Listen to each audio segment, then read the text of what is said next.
Hey, it's Marko here from Fair Realty. Today I'm talking about personalized letters. So these are letters that buyers submit with offers in hopes that the seller will either take their offer if it's a multiple offer situation, or if it's not a multiple offer situation, that the seller will further concede on price. There's a myth that these letters work.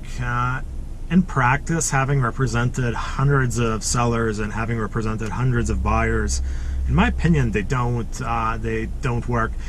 So if I have a listing, I'm the listing agent, we list the house for $499, and let's say we get 4 offers, $499, $510, $520, and someone goes in at $551, and the personalized letter.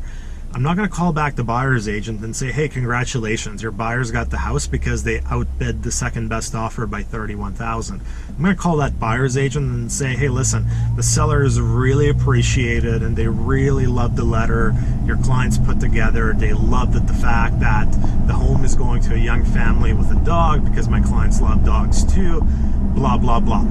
Buyer's agent goes back to the buyers, conveys this. Buyer, he or she, goes back to work Monday morning and says, hey, we got a house in a bidding war. We beat out 4 other offers because of our personalized letter and a picture of our family.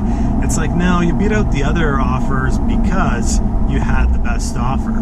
Sometimes people also say, no, we were told our offer wasn't even the highest, but the sellers went with our offer because of the letter. No, usually when the sellers don't go with the highest offer, it's because the highest offer has more conditions. So sometimes you'll get an offer of, let's say, $500 unconditional, and you'll get an offer of $560 with conditions. And the sellers will say, yeah, let's take the sure thing, the $550 with no conditions. And then once again, I'm calling back the buyer's agent and saying, you know, your offer wasn't the highest, but my clients loved the letter, so your clients got it. In reality, the unconditional component is what swayed the sellers. I've also seen hundreds of letters on the buying end of things. Okay, well, maybe not hundreds, but I've probably had at least 50 buyers submit a letter over the years.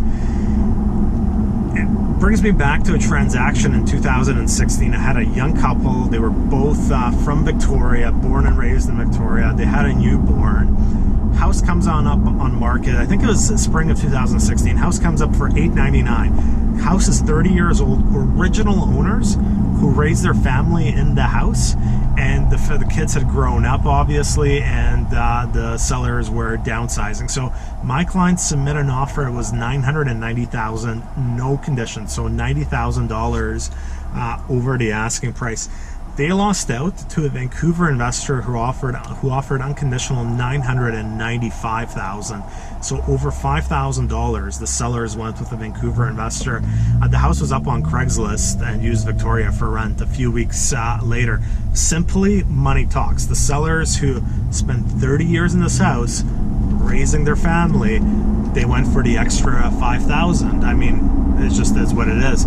The other thing is, a lot of buyers, to be honest, including my buyers over the years, have come up with BS letters where they're just lying through the teeth. Oh, you know, we love this house, blah, blah, blah, when they're in fact just trying to get the best possible deal. So it's tough for sellers to take these letters genuinely.